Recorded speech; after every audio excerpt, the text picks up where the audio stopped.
करें फिर स्टार्ट आज का लेक्चर हम लोग, है ना। सुना कंप्लीट बातें नहीं, कंप्लीट कोऑर्डिनेट ज्योमेट्री आपकी पूरी की पूरी मैं आज कंप्लीट करवा दूंगा। सेम सारे कॉन्सेप्ट्स सब पे एक एक दो दो चार चार जैसे जितने प्रॉब्लम्स हो सकते हैं उतने प्रॉब्लम्स करवा करके, मतलब मैं प्रॉब्लम्स का भी आइडिया दे दूंगा, फॉर्मूले भी बता दूंगा। बस यही रहेगा इतना कि जैसे अपन यदि नॉर्मल तरीके से करने जाते हैं तो उसमें बहुत सारे क्वेश्चंस करवाते हैं सेम टाइप के, तो उसे सेम टाइप के ना करवाते तो मैं हर टाइप का एक एक क्वेश्चन करवा के आपका पूरा चैप्टर करवाऊँ। बट ये बेटा देखो, ये लेक्चर जो होगा ना ये आपके फ्यूचर के लिए, मतलब जब आपके एग्जाम टाइम रहेंगे उस टाइम के लिए बहुत अच्छा होगा कि मतलब एक बार देखने गए और एक बार में मतलब मान लीजिए 1.5 से 2 घंटे का लेक्चर होगा ज़्यादा से ज़्यादा और कुछ नहीं, उतनी देर में आपका पूरा का पूरा चैप्टर एक साथ रिवाइज हो जाएगा और सारे फंडे एक साथ आ जाएंगे। तो थोड़ा ध्यान से समझना, ठीक है, और जहाँ डाउट आए तो पूछना मुझसे, ठीक है। चलिए अब अपन ये बोलते हैं जब हम कोऑर्डिनेट ज्योमेट्री की स्टार्टिंग करते हैं बेटा, वैसे जब नॉर्मल तरीके से देखें तो हम लोग बहुत सारी चीज़ें समझते हैं, मतलब बहुत सारे पॉइंट्स मैं आपको एक्सप्लेन करूँ कि मतलब एक्स एक्सिस कहाँ से आया, वाई एक्सिस कहाँ से आया, उनकी इक्वेशंस हमने कैसे लिखी, क्या लिखी। बट बेटा अब मैं ये मान के चल रहा हूँ कि आपने 9th क्लास में कहीं ना कहीं कोऑर्डिनेट ज्योमेट्री पढ़ा हुआ है, आपको एक्स एक्सिस का आइडिया है, वाई एक्सिस का आइडिया है, उनसे रिलेटेड जो इक्वेशंस हैं, जो कॉन्सेप्ट हैं, वो कॉन्सेप्ट बताता हूँ, बहुत ध्यान से समझना और बहुत ध्यान से समझना। देखो सबसे पहले स्टार्टिंग हम ये करते हैं कुछ इक्वेशंस और कुछ पॉइंट्स वगैरह पहचानना। देखो जब आप कोऑर्डिनेट ज्योमेट्री में जाते हैं तो हम लोगों ने क्या कहा था बेटा, देखिए हम बोलते थे एक एक्स एक्सिस होता है सर और एक वाई, और यहाँ पर हम 2D की बात कर रहे हैं। 2D मतलब सिर्फ एक्स और वाई एक्सिस की बात हो रही है। चलो पहली चीज कुछ क्वाड्रेंट्स थे, हम लोग ये बोलते हैं बेटा ध्यान से समझिएगा, मैथ्स में कभी भी एंटी क्लॉकवाइज डायरेक्शन हमारे लिए पॉजिटिव लिया जाता है और क्लॉकवाइज नेगेटिव होता है। मैं आपको हमेशा एक रीजन बताता हूँ इसका कि एंटी क्लॉकवाइज को पॉजिटिव क्यों बोलते होंगे, क्योंकि बेटा हमारा जो अर्थ है, हम अर्थ पे हैं और अर्थ हमारा रोटेट हो रहा होता है अपनी एक्सिस पे, तो अर्थ का जो रोटेशन होता है ना वो एंटी क्लॉकवाइज होता है, वो नॉर्थ टू साउथ, तो वो एंटी क्लॉकवाइज डायरेक्शन में अर्थ घूम रही है, तो हम कहीं ना कहीं प्रेफरेंस किसको देते हैं कि यार एंटी क्लॉकवाइज में यदि अर्थ घूम रही है तो अर्थ पे मैं भी हूँ, तो मैं भी एंटी क्लॉकवाइज घूम रहा हूँ, तो मैं बोलता हूँ मेरे डायरेक्शन में जितनी चीजें चलेंगी उसको पॉजिटिव बोलूंगा, मेरे अगेंस्ट जो चलेंगी उसको नेगेटिव बोलूंगा। यही फंडे के बेसिस पे हम लोग ये बोलते हैं कि मैथ्स में आप एंटी क्लॉकवाइज डायरेक्शन को पॉजिटिव लिया करो और क्लॉकवाइज को नेगेटिव। एक स्टैंडर्ड बोला मैंने, अदरवाइज आप उल्टा भी लेते तो कोई गलत नहीं है, लेकिन एक स्टैंडर्ड यही चलता है। अब सुनिए यही रीजन है कि जब हम यहाँ पे क्वाड्रेंट डिफाइन करने जाते हैं ना तो हम लोग क्या बोलते हैं, ये मेरा फर्स्ट क्वाड्रेंट होता है, ये सेकेंड, ये थर्ड और ये फोर्थ। नहीं तो हमारे दिमाग में ये डाउट भी आता है ना कि सर इसको फर्स्ट बोला तो इससे सेकंड, इससे थर्ड और इससे फोर्थ बोल दो, बट नहीं, हम लोग बोलते हैं एंटी क्लॉकवाइज। आप देखो घूमोगे ना तो यहाँ से ये एंटी क्लॉकवाइज रोटेशन है, तो हम एंटी क्लॉकवाइज यदि घूम रहे हैं इसका मतलब है कि हमने उसके ऑर्डर में उसके नाम दिए। चलो पहली चीज तो ये है। दूसरी चीज, आप जब एक्स एक्सिस पे बात करने के लिए जाते हो, एक्स एक्सिस के पॉइंट्स हम डिफाइन करने के लिए जाते हैं बेटा, एक्स एक्सिस के पॉइंट्स को हम किस तरीके से डिफाइन करते हैं तो ध्यान से देखना। एक्स एक्सिस सबसे पहली चीज बेटा, एक्स एक्सिस और वाई एक्सिस का जो कट पॉइंट है इसे हम लोग यहाँ पे बोलते हैं ओरिजिन, और इसके कोऑर्डिनेट्स होते थे 0, 0। अच्छा वहीं पे जब हम इस वाले पॉइंट की बात करने जाए तो इसे मैं लिखता हूँ 1, ये 2, 3, 4, इस तरीके से आपको पॉजिटिव नंबर्स आपको राइट साइड में दिखते हैं, और जो नेगेटिव नंबर्स होते हैं -1, -2, -3, -4, ये नेगेटिव नंबर्स एक्स एक्सिस पे इस डायरेक्शन में चलते हैं। अब सुनो ध्यान से, एक सेकंड देखिए बेटा ध्यान देना कि अपन ने जैसे बोला 1, 2, 3, 4 सारे पॉइंट्स हैं, जैसे हम 1 वाले पॉइंट के बारे में बात करने जाएं तो बेटा एक्स एक्सिस पे हम कभी भी यहाँ पे जब हम कोऑर्डिनेट सिस्टम बोलते हैं तो हम एक्स कोऑर्डिनेट और वाई कोऑर्डिनेट से रिप्रेजेंट करते हैं। ये मैंने एक्स एक्सिस पे positive numbers, right negative number लिखे, इधर साइड जब हम ऊपर लिखने जाते थे तो 1, 2, 3, 4 इस तरीके से चलता है, और वही चीज़ आपके नेगेटिव में -1, -2, -3, -4 इस तरीके से। अब सुनो ये मेरा सिंपल सा कोऑर्डिनेट सिस्टम होता था। अब यहाँ पे क्या बोलता हूँ ध्यान से सुनना, कभी भी आपको किसी पॉइंट के बारे में बात करना हो तो किसी पॉइंट की पोजीशन बताने के लिए ध्यान से सुनिएगा, क्योंकि हम लोग 2D में हैं, 2D मतलब 2 डायमेंशंस, एक एक्स एक्सिस और एक वाई एक्सिस। तो बेटा जितने डायमेंशंस में हम लोग होते हैं ना उतनी इन्फॉर्मेशन देनी पड़ती है, तब जा करके हम किसी पॉइंट को रिप्रेजेंट कर पाते हैं। जैसे एग्जांपल के लिए मान लीजिए बेटा मैंने बोला आपसे कि एक्स एक्सिस से 2 डिस्टेंस अबव, एक्स एक्सिस से 2 डिस्टेंस अबव, 2 मीटर अबव या 2 सेंटीमीटर अबव हमारा पॉइंट है। तो सोचो जरा, इससे 2 सेंटीमीटर अबव ये वाला पॉइंट होगा, राइट। अच्छा, इसी से ऊपर ये वाला पॉइंट भी है, ये भी है, ये भी है, ये भी है। तो ऐसे जो जिसके बारे में मैं बोलने जाऊँ कि एक्स एक्सिस से ऊपर यदि 2 सेंटीमीटर पे जा रहे हैं तो सिर्फ एक पॉइंट नहीं आएगा, ऐसे मेरे पास इनफाइनाइट पॉइंट्स निकल के आ जाएंगे। ये सारे के सारे वो हैं जो एक्स एक्सिस से 2 सेंटीमीटर पे हैं। तो मुझे एग्जैक्टली कैसे पता चलेगा कि मेरा वाला पॉइंट कौन सा है? तो मैं बोलता हूँ सिर्फ एक इन्फॉर्मेशन से पता इसलिए नहीं चल रहा है क्योंकि ये 2D है और हम एक इन्फॉर्मेशन दे रहे हैं। तो हमें दूसरी इन्फॉर्मेशन क्या देनी पड़ती थी कि यार यदि मान लिया मैंने बोला यहाँ से कि सर एक्स एक्सिस से तो अबव है 2 डिस्टेंस, साथ में मैंने बोला वाई एक्सिस से इन फ्रंट है, इन फ्रंट में कितना 2। तो बेटा यहाँ से इन फ्रंट मतलब इधर साइड आएंगे और 2 डिस्टेंस, तो इधर साइड आओगे, इधर से 2 डिस्टेंस इधर ट्रैवल किए, इधर से 2 डिस्टेंस हम ऊपर गए, तब जा करके मेरा पॉइंट मिला। तो मेरे को कब मिला? जब मैंने 2 इन्फॉर्मेशंस दी, एक एक्स एक्सिस के साथ डिस्टेंस बताया, एक वाई के साथ। तो बेटा हम लोग बोलते हैं कभी भी आप किसी पॉइंट को रिप्रेजेंट करने के लिए जाओगे तो आपको 2 इन्फॉर्मेशंस देनी पड़ेगी, एक एक्स वाली और एक वाई। तो हम लोग बोलते हैं इसके कोऑर्डिनेट क्या लिखोगे? तो हमेशा याद रखिएगा बेटा एक्स वाला डिस्टेंस पहले, वाई वाला बाद में। तो बेटा एक्स पे कहाँ कट किया था? 2 पे, तो हम लोग लिखते थे 2, फिर वाई पे भी कहाँ कट किया? 2 पे, तो मैं लिखूंगा 2, 2। तो ये मेरा रिप्रेजेंटेशन होता था किसी भी पॉइंट का। अच्छा सुनो, ये मैंने अभी इसमें बताया एक स्टैंडर्ड तरीके से। यदि मैं सिंपल सा किसी भी तरीके में बोलने जाऊँ तो देखो ध्यान से समझना, मैं यहीं बना रहा हूँ, ध्यान दीजिएगा कि यदि मान ले बेटा मैंने एक सिंपल सा पॉइंट लिया, ये एक्स एक्सिस और ये वाई एक्सिस, आपने एक पॉइंट लिया P और इस P पॉइंट को आपको रिप्रेजेंट करना है सर, है ना। P पॉइंट को रिप्रेजेंट करने के लिए कभी भी किसी पॉइंट को रिप्रेजेंट करना हो तो हम क्या बोलते हैं? प्रोजेक्शन लीजिए। क्या लेना है? प्रोजेक्शन। प्रोजेक्शंस क्या होता है मालूम? उस पॉइंट से एक परपेंडिकुलर ड्रॉ करना होता है सामने वाले एक्सिस पे। तो मैंने P से एक परपेंडिकुलर ड्रॉ किया, कहाँ? एक्स एक्सिस पे। तो जहाँ पर ये एक्स एक्सिस को कट करता है ना, वो पॉइंट मेरा क्या होता है? एक्स। मतलब ये टोटल डिस्टेंस मुझे क्या बता रहा होगा ओरिजिन से? ये टोटल डिस्टेंस मेरे लिए कितना आया? एक्स। ये ओरिजिन था, ठीक। अच्छा, वहीं से इसी से आप एक प्रोजेक्शन मतलब एक परपेंडिकुलर कहाँ ड्रॉ करिए? वाई एक्सिस पे। तो वाई एक्सिस पे परपेंडिकुलर ड्रॉ किया तो जहाँ कट करेगा वो डिस्टेंस क्या बताएगा? वाई। तो बेटा यदि ये एक्स है तो ये भी एक्स होगा, ये वाई है तो ये वाई होगा। तो वहाँ से हम लोग बोलते हैं कि इस पॉइंट के कोऑर्डिनेट्स जो एक्स कॉमा वाई आते थे वो एक्स कॉमा वाई ये होता है। तो कभी भी कोई पॉइंट दे दे और बोले कि उसको प्रोजेक्ट करना है तो कुछ नहीं करना बेटा, उस पॉइंट से एक एक्स एक्सिस पे परपेंडिकुलर ड्रॉ करो, एक वाई पे। एक्स पे जहाँ कट करेगा वो एक्स एक्सिस का लेंथ बताएगा, वाई पे जहाँ कट करेगा वो वाई का लेंथ बताएगा। रियल में समझ में आया? अब सुनिए एक और चीज़, एक और ख़ास बात, वो क्या? ध्यान देना, मालूम मैं ऐसा याद करवाता हूँ। मैंने बोला कि अपन ने P से एक परपेंडिकुलर ड्रॉ किया एक्स एक्सिस पे, है ना। तो देखो मैं इसको लिख देता हूँ। मैंने यहाँ पे लिखा परपेंडिकुलर, ये परपेंडिकुलर का साइन है, perpendicular distance from x axis. सोचिए, perpendicular distance from x axis, x axis के साथ जो परपेंडिकुलर डिस्टेंस है, क्या यही मेरे लिए वाई कोऑर्डिनेट है ना। तो मैं बोलता हूँ यदि ये y है तो ये भी y। तो मैंने बोला जो y कोऑर्डिनेट होता है वो y कोऑर्डिनेट मेरे लिए कौन होता है? Perpendicular distance from x axis. अच्छा, वहीं पे perpendicular distance from y axis यदि निकाला जाए y एक्सिस के साथ, तो बेटा y एक्सिस के साथ जो परपेंडिकुलर डिस्टेंस है वो ये वाला है और इसकी वैल्यू कितनी है? x। तो वो जो है वो मेरे लिए क्या हो जाएगा? x coordinate. तो x कोऑर्डिनेट मेरे लिए क्या निकल के आया sir? Perpendicular distance from y axis, y coordinate मतलब perpendicular distance from x axis. अब याद रखिएगा इसलिए कि कई बार ऑब्जेक्टिव में पूछ लेता है कि perpendicular distance from x axis means what. तो ऑप्शन दे देगा x coordinate, y coordinate, z coordinate जो भी है। तो आपको आंसर क्या देना है?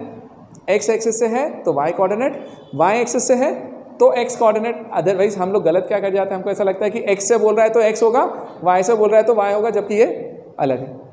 क्लियर है? अब ये छोटा सा ये पॉइंट का नोटेशन था जो आप लोग पहले पढ़ चुके हैं, हमने लिखा। अच्छा, दूसरी चीज़ याद रखना बेटा, कोऑर्डिनेट ज्योमेट्री में हमेशा जब भी हम कोऑर्डिनेट लिखने जाते हैं तो पहले x कोऑर्डिनेट लिखा जाता है देन y, पहले x फिर y, ये फिक्स है।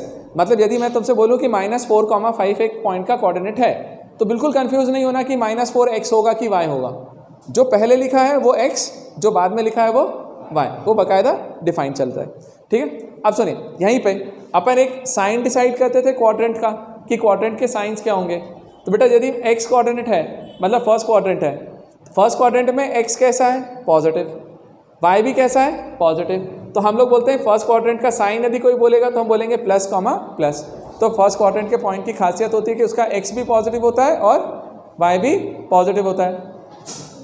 आ गया? वहीं पे बताओ सेकेंड क्वाड्रेंट की बात करें, सेकेंड वाले में देखो बेटा, जैसे सेकंड क्वाड्रेंट की बात करने जाए तो उसमें क्या होगा, हमारा x पॉजिटिव नहीं है, x नेगेटिव है और y पॉजिटिव, तो इसका साइन होगा आपका माइनस कॉमा प्लस। फिर थर्ड क्वाड्रेंट में बेटा देखो x भी नेगेटिव y भी नेगेटिव, तो minus comma minus. Fourth quadrant में x पॉजिटिव y नेगेटिव, ये हो गया। अब सुनो, ये आपके सारे क्वाड्रेंट्स मैंने बता दिए। अब सुनो, अब मेन चीज़ों में क्या होता है, आपको इक्वेशंस पता होनी चाहिए x एक्सिस की, y एक्सिस की, उनके कोऑर्डिनेट्स कैसे लिखे जाते हैं। तो ध्यान से देखना बेटा, समझना।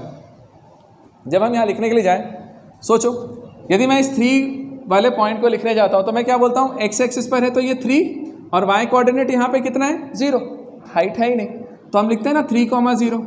इसका कोऑर्डिनेट क्या लिखेंगे? 4,0।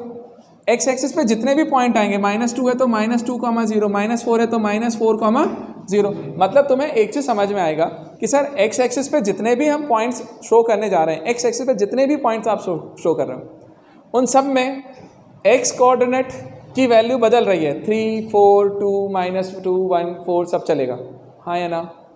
सब जगह बदलता है, बट एक क्वाड्रेंट है जो कभी चेंज नहीं होता, वो क्या है? y। तो y की वैल्यू हमेशा कैसी है? 0, हर जगह पे 0। तो बेटा देखिएगा ध्यान से, एक इक्वेशन लिखा जाता है, वो क्या बोला जाता है? Equation of x axis. ठीक, equation of y axis, quadrants क्या लेना है। तो देखो एक काम करें, मैं तुम्हें समझा देता हूँ, फिर बाद में एक फाइनल बना करके आपको उस पर लिख देता हूँ। देखो ध्यान से, तुम्हें इतना समझ में आया कि x एक्सिस पे सारे पॉइंट्स जो आएंगे वो कैसे आते हैं? x क्वाड्रेंट होता है, y 0। y एक्सिस के जितने भी पॉइंट होंगे, ये 0,4, 0,3, यहाँ पे लिखने जाएंगे तो 0,-3। तो आप ऐसा बोलते हो कि y पे जितने भी पॉइंट्स होते हैं सबके लिए x क्वाड्रेंट जो है वो 0 होता है, बट y क्वाड्रेंट की वैल्यूज डिफरेंट होती हैं हर जगह पे, है ना? चलेगा। अब इसी के बेसिस पे मैं x एक्सिस और y एक्सिस की इक्वेशन लिख करके बताता हूँ कि इक्वेशन ऑफ x एक्सिस क्या होता है, इक्वेशन ऑफ y क्या होता है। तो मैं एक बार इसको पोर्शन को रब करता हूँ और यहीं पर लिख करके बताता हूँ, एक बार नोट कर लीजिए, करना है तो। देखो ध्यान देना, बस बेटा यही है, इसके बाद में हम फॉर्मूले पे चलेंगे और क्वेश्चंस पे आएंगे।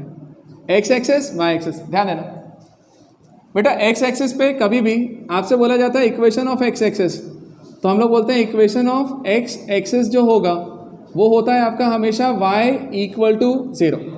याद रखिएगा, कभी भूलना नहीं, क्योंकि आपको जब क्वेश्चंस करने जाएंगे आगे तो हमें ये मिलेगा। क्या बोलते हैं हम? इक्वेशन ऑफ x एक्सिस क्या है बेटा? y = 0।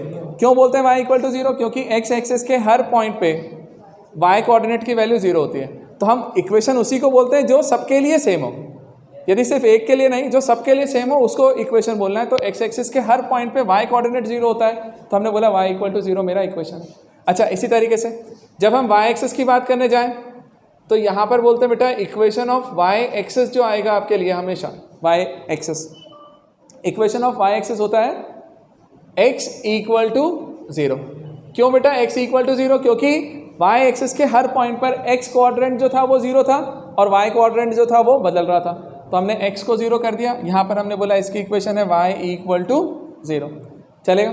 और एक और इक्वेशन बताता हूँ मैं, ध्यान से समझ के रखो, अभी आपको ज़रूरत नहीं पड़ेगी लेकिन फिर भी याद रखें उतना सा। क्या एक होता है बेटा यहाँ पर, वो बोलता है इक्वेशन ऑफ लाइन पैरेलल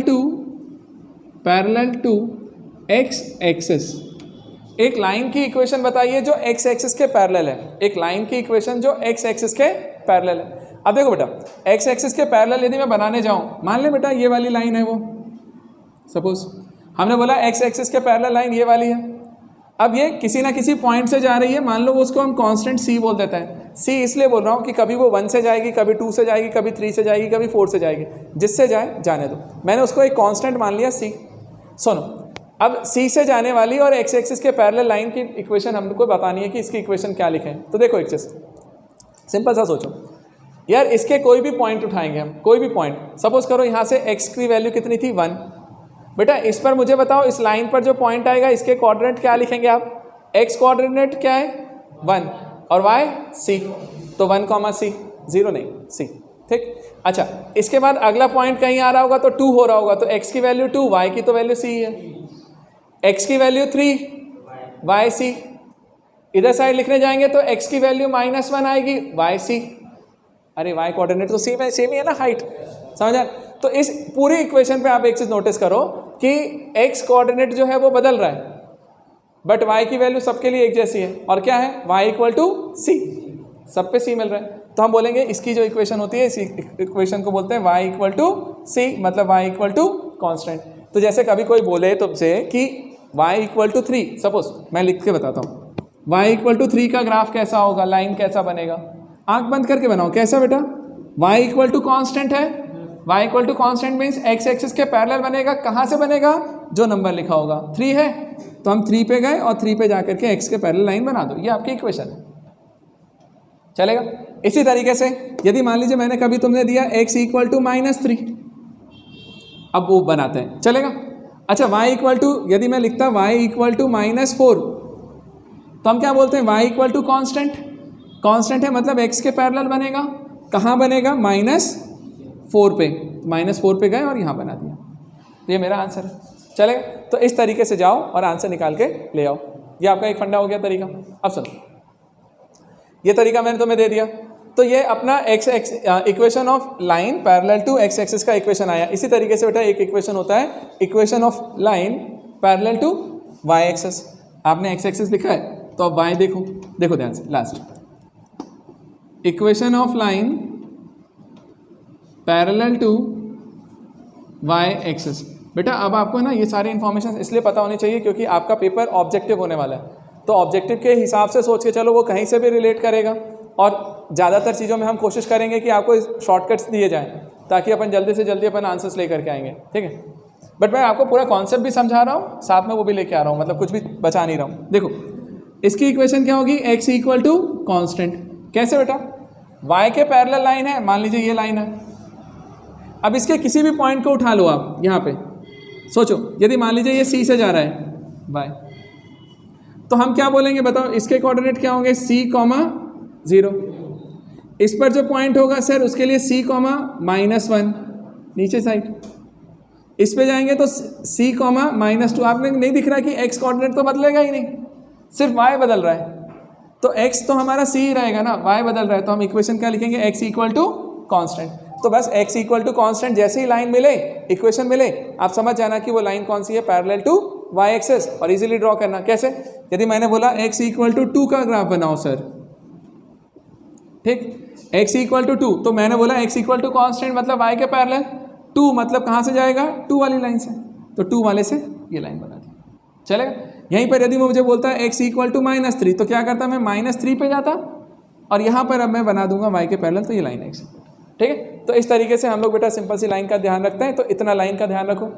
आपको एक चीज़ समझ में आया क्या बोल रहा हूँ? ध्यान से सुनो। Equation of x axis y = 0, equation of y axis x = 0, equation of line parallel to x axis y = constant, और equation of line parallel to y axis x = constant. इतनी इंफॉर्मेशन। उसके अलावा एक पॉइंट ये कि कभी भी आपको x एक्सिस पर कोई पॉइंट अज्यूम करना है। कई क्वेश्चन से मिलेंगे आपको जहाँ पे वो देता है कि x एक्सिस पर एक पॉइंट अज्यूम करिए, x एक्सिस पे। तो बेटा x एक्सिस पर जब हमें वो पॉइंट अज्यूम करना होता है तो वो पॉइंट हम कैसे लेकर के आएंगे? तो हम लोग बोलते हैं कि कभी भी x एक्सिस का पॉइंट लेना है तो आप उसे लिखिएगा x, 0, क्योंकि बेटा x एक्सिस के हर पॉइंट पे y कोऑर्डिनेट 0 होता है, बट x तो होता है ना, तो सिर्फ x, 0 ही अज्यूम करना, तो 0 निकालने की जरूरत नहीं पड़ेगी, सिर्फ एक वेरिएबल निकालोगे काम हो जाएगा। कभी आपसे बोला कि कोई एक पॉइंट है जो y एक्सिस पर है, तो उस y वाले पॉइंट को हम क्या अज्यूम करेंगे? 0, y। तो y एक्सिस पे कोई भी पॉइंट लेना हो तो वो हमेशा क्या रहेगा? 0, y, क्योंकि x की वैल्यू हमेशा 0 होगी, y की वैल्यू कुछ ना कुछ होगी, तो हमने 0, y बोला, y कोऑर्डिनेट हमारे पास है, चलेगा? इस तरीके से अपन इतनी इन्फॉर्मेशन ध्यान रखो, आपसे प्रॉब्लम में बहुत सारी हेल्प मिल जाएगी। ठीक है, इसको नोट करना है तो करिए। फिर उसके बाद में अपन आगे बढ़ते हैं। अब अगला डिस्टेंस फार्मूला, डिस्टेंस फार्मूले से आगे बढ़ते हैं अपन। बेटा अब आइए, अब अपन चलते हैं डिस्टेंस फार्मूले पे, जो मेन टॉपिक जहाँ से 10th स्टार्ट होता है। अभी तो ये सिर्फ बेसिक्स बता रहा था, अब मेन डिस्टेंस फार्मूला, उस पर प्रॉब्लम्स कैसे करते हैं ध्यान से देखते चलो।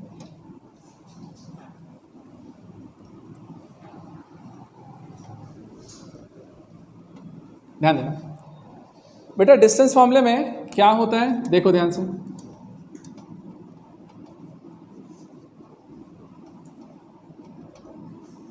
सबसे पहले मैं डिस्टेंस फार्मूले को थोड़ा सा एक्सप्लेन कर देता हूँ कि कैसे आया है ना, लेकिन फिर प्रॉब्लम्स करते समय बिंदास अपन से फॉर्मूला ही लगाएंगे। ध्यान देना, जैसे बेटा मैंने बोला एक्स एक्सेस वाई एक्सेस। अब यहाँ पर क्या होता है, जब हम डिस्टेंस फार्मूला निकालने जाते हैं, आपको क्या गिवन होगा? सबसे पहली बात तो आपको 2 पॉइंट्स गिवन होता है, 2 पॉइंट्स गिवन होंगे, x1 y1 x2 y2, कहीं के भी होंगे। मान ले बेटा मैंने फर्स्ट पॉइंट बोला a और उसके कोऑर्डिनेट्स लिखे मैंने x1, y1। सेकेंड कोऑर्डिनेट मैंने बोला b और उसको मैंने बोला x2, y2। अब सुनिए, मैंने बोला a और b पॉइंट के बीच का डिस्टेंस निकाल के बताओ, a और b के बीच का। ठीक बेटा, जब हम a और b के बीच का डिस्टेंस निकालने जाएंगे तो हम लोग क्या करेंगे, इस दोनों को ज्वाइन किया।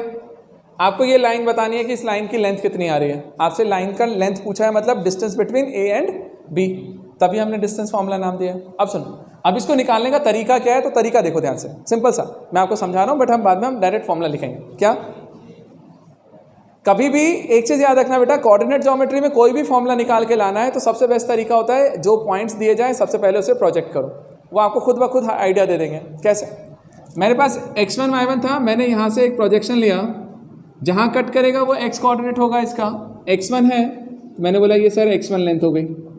यहाँ से मैंने y पर एक प्रोजेक्ट किया, y को जहाँ कट किया होगा वो y1 बताएगा, तो ये y1 लेंथ आ गई यहाँ से। फिर इसी तरीके से इस वाले पॉइंट से प्रोजेक्शन लिया, तो ये जहाँ कट करेगा वो x बताएगा, मतलब x2 हो गया ये लेंथ। और यहाँ से हमने इस पर एक प्रोजेक्ट किया, तो ये जो लेंथ आ रहा है ये हमारा टोटल हो रहा होगा y2। अब देखिए, आपने जैसे ही प्रोजेक्शंस लिए इतना सारा कुछ समझ में आया। अब मेरे दिमाग में आता है सर डिस्टेंस निकालना है यहाँ पे, ये वाला। अब ये ए बी निकालने के लिए हम तरीका क्या यूज़ करें, तो देखो ध्यान से सर, एक छोटा सा कंस्ट्रक्शन होता है। क्या, ये जो ए पॉइंट है, यहाँ से आप एक लाइन ड्रॉ करिए पैरेलल टू एक्स एक्सिस।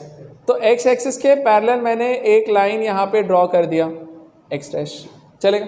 अब एक्स एक्सिस के पैरेलल हमने एक लाइन ड्रॉ किया, तो वो कहीं ना कहीं इसको कट कर रहा होगा। मान लीजिए ये पॉइंट मेरे लिए सी है और वो परपेंडिकुलर है। ठीक, तो मैंने बोला कि जैसे मैंने ये सी पॉइंट निकाला जहाँ पे कट कर रहा है वो, ठीक है। अब देखो ध्यान से करना क्या है, ये सी पॉइंट आया, आपको यहाँ पे कट करवाया, मैंने लिखा। अब देखो ध्यान से, अब आप खुद से सोचोगे तो आपको खुद समझ में आएगा। अब याद आ रहा है कि ए बी निकालना था यार, ए बी इस राइट एंगल ट्राइंगल का हाइपोटेनियस है, तो हाइपोटेनियस पता है, मतलब निकालना है। यदि ये दोनों चीज़ें पता चल जाए तो मैं लिख सकता हूँ कि पीजीटी लगाऊंगा, आंसर आ जाएगा। अब हम उसी पे जा रहे हैं। देखो, हमने सबसे पहला फंडा बोला कि यार AC की वैल्यू निकालो सर, AC कितना आएगा। तो देखो AC क्या आएगा यहाँ पे, AC ये वाली लेंथ है, यही वाली लेंथ नीचे लेके आएंगे तो ये भी AC है। अब देखो ये पूरा x2, ये x1, इस x2 में से इस x1 को माइनस कर दूंगा तो ये मिल जाएगा। तो मैंने बोला ये जो लेंथ आ रही है ये मेरे लिए कितनी आ रही है सर, x2 माइनस x1। तो ये लेंथ हमारे लिए x2 माइनस x1 है और यही तो AC है। तो मैंने बोला AC की लेंथ मेरे पास निकल के आई सर x2 माइनस x1। चलो, ये CB, आप यदि CB की लेंथ निकालने के लिए जा रहे हो, अब CB की लेंथ ये वाली है, ये लेंथ जो है इसी लेंथ को मैं यहाँ से भी निकाल सकता हूँ। और देखो ये वाली लेंथ कैसे आएगी, ये कंप्लीट y2 है, ये y1 है, तो y2 में से यदि मैं y1 को माइनस कर दूं तो ये y2 माइनस y1 मिलेगा और ये वाला लेंथ आएगा। तो मैंने बोला ये पूरा लेंथ जो आ रहा है वो मेरे लिए y2 माइनस y1 निकल के आया। चलो भाई, अब ये y2 माइनस y1 भी हो गया, तो मैंने CB की वैल्यू लिखी y2 minus y1। And last thing, आपने जैसे ये दोनों चीज़ें लिख दिया, उसके बाद अपन को करना है बेटा ये राइट एंगल ट्राइंगल है, तो हमने बोला in right angle triangle ACB upon PGT लगा दें, आंसर आ गया। PGT से क्या बोल सकते हैं बेटा, हमने बोला AB square equal to AC square plus CB square, base square plus perpendicular equal to hypotenuse square. अब बेटा AC स्क्वायर के प्लेस पे वैल्यू पुट करो, AC means x2 minus x1, तो उसका square plus y2 minus y1 का square equal to A B square. तो बेटा ए बी इक्वल टू आएगा under root of x2 minus x1 whole square plus y2 minus y1 whole square. और ये आपका simple distance formula निकल के आया, जो फॉर्मूला हमें बार बार लगाना है। समझ में आए? तो ये फॉर्मूला मैंने सिर्फ आपको निकाल करके दे दिया कि कैसे आ रहा है, ताकि आपको कॉन्सेप्ट भी पता होना चाहिए कि कहाँ से आया। बट अब मैं बताता हूँ कि आप प्रॉब्लम्स को कितनी जल्दी करना है और कैसे करना है फॉर्मूले से। ठीक है, एक बार नोट कर लीजिए इसे।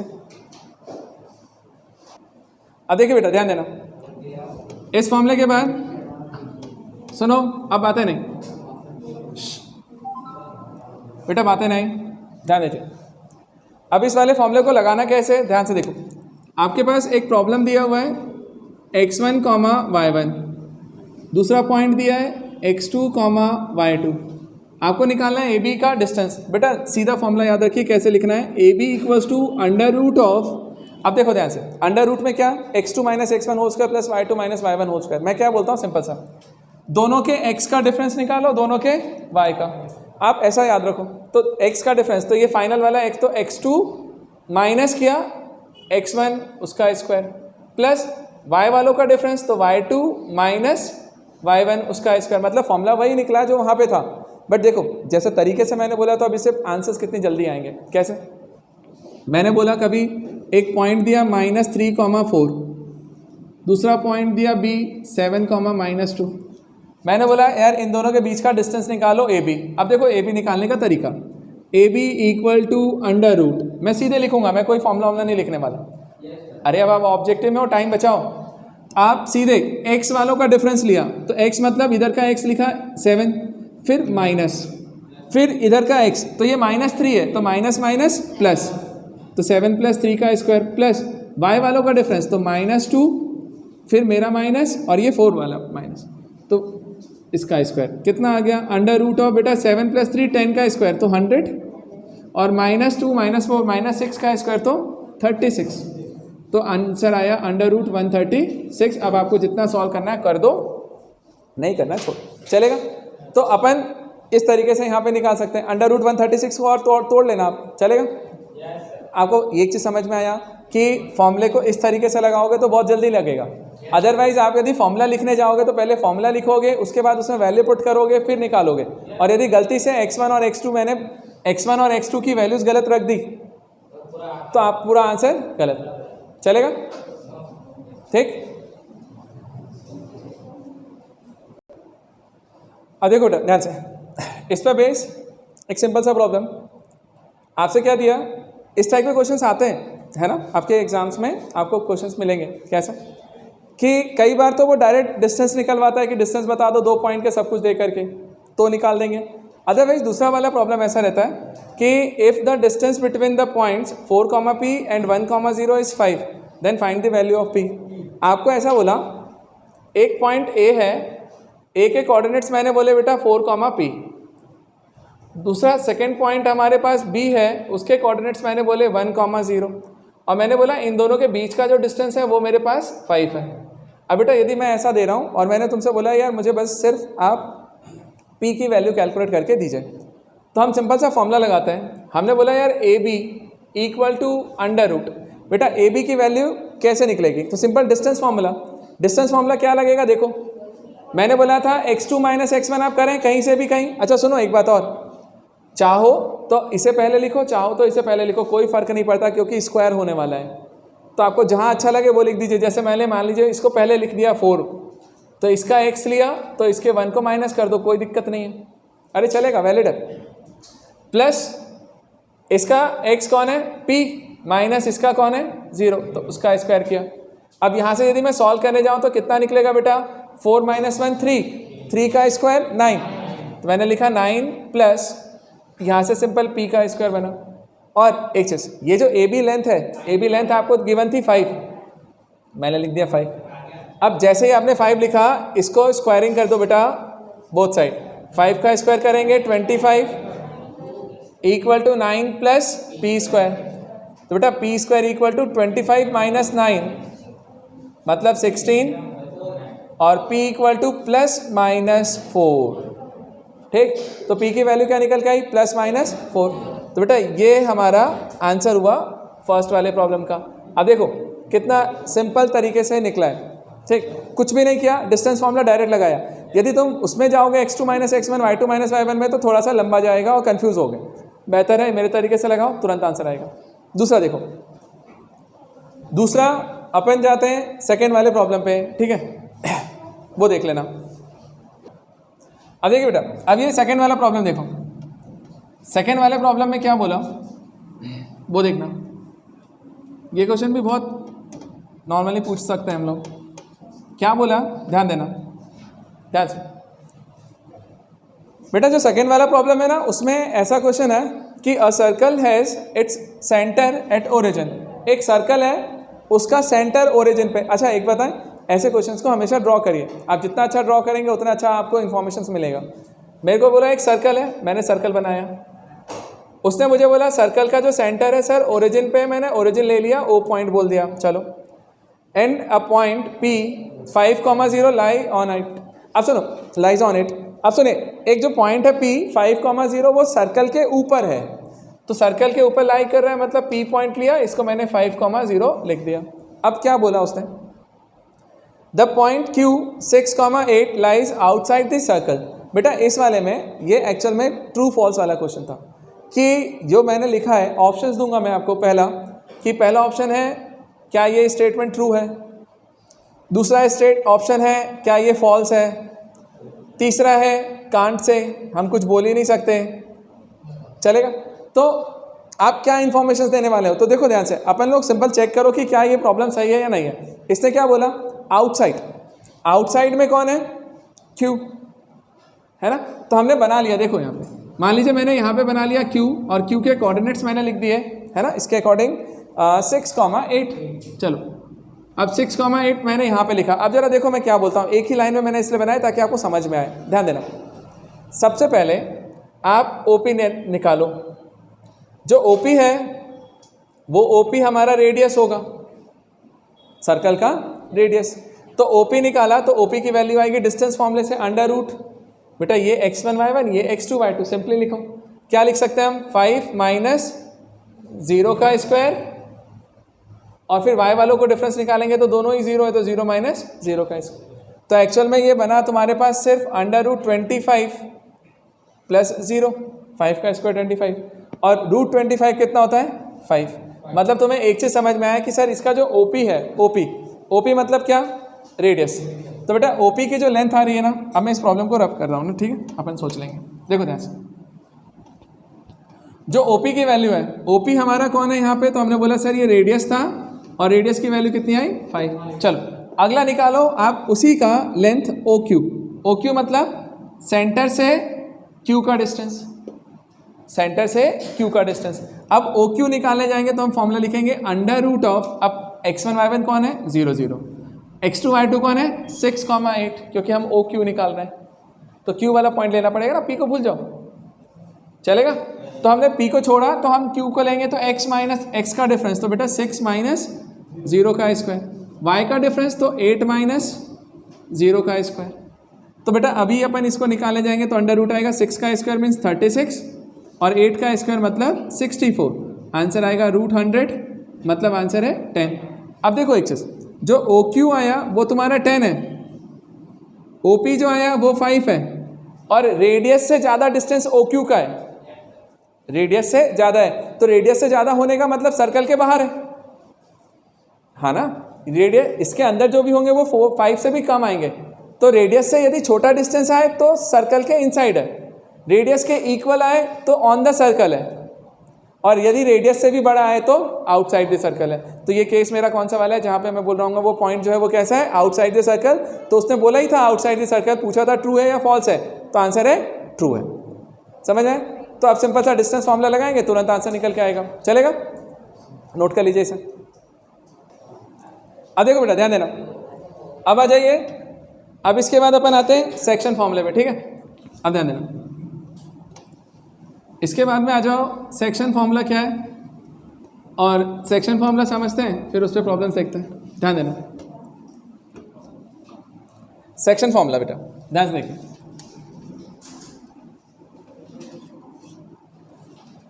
अब सेक्शन फॉर्मूला हमसे क्या बोलता है, ध्यान से देखना बेटा सेक्शन फॉर्मूले को।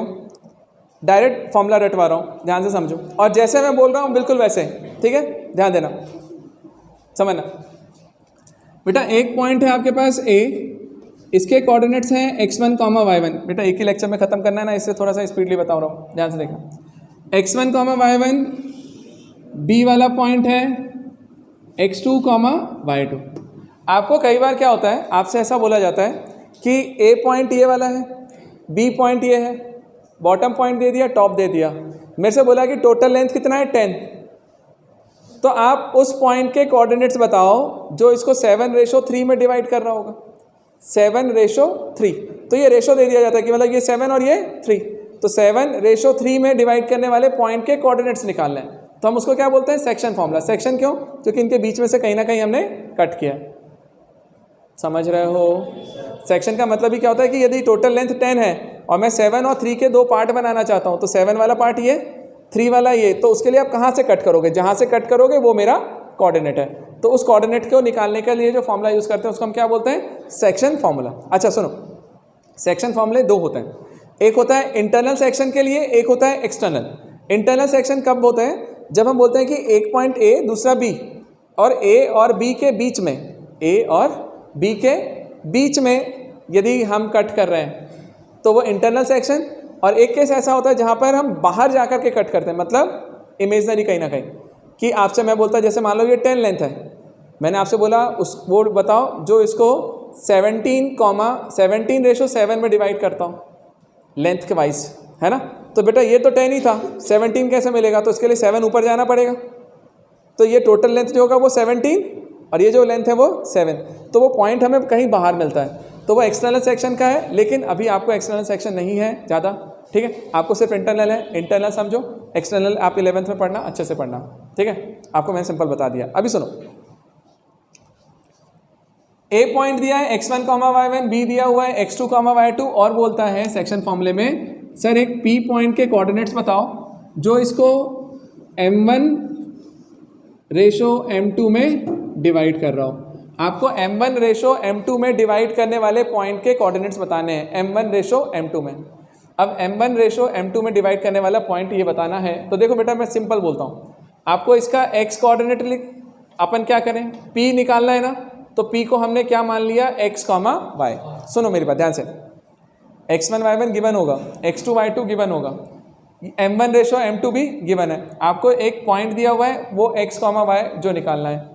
सिंपल सा तरीका देखो, x निकालने का मैं आपको क्या तरीका बोलता हूँ, मेरे हिसाब से जाओ, फॉर्मूला बनाते हैं, x इक्वल टू, मैं आपसे ये बोलता हूँ m1 है ना, इसको अपोजिट साइड मल्टीप्लाई करेंगे, m2 जो है उसको इसके अपोजिट साइड मल्टीप्लाई करेंगे, बस ये आदत डालो। देखो अभी हम कैलकुलेशन करेंगे कितना फास्ट होगा, m1 को इसके अपोजिट साइड मल्टीप्लाई करेंगे, m2 को उसके अपोजिट साइड मल्टीप्लाई करेंगे। अब सुनो मेरी बात, आप x कोऑर्डिनेट निकाल रहे हो ना, तो x हमें इन दोनों के x मिलकर के x देंगे, दोनों के y मिलकर के y, मतलब जब आप x निकालने जा रहे हो तो सिर्फ x कोऑर्डिनेट पे फोकस करो, y निकालने जा रहे हो तो सिर्फ y पे।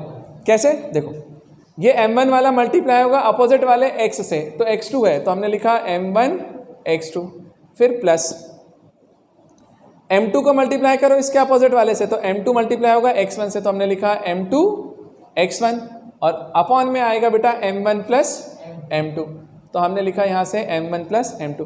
तो ये मेरे पास क्या निकल के आया, x कोऑर्डिनेट। तो x कोऑर्डिनेट निकालने का तरीका क्या होगा, m1 x2 plus m2 x1 upon m1 plus m2। देखो बच्चे क्या करते हैं, फॉर्मूला रटते हैं, फिर उसमें m1 m2 की वैल्यू डालेंगे, x1 x2 डालेंगे। मैं बोलता हूँ मत करो कुछ, सीधे आंसर निकलेगा। अभी मैं करके बताता हूँ, समझ में आएगा। ये x हुआ।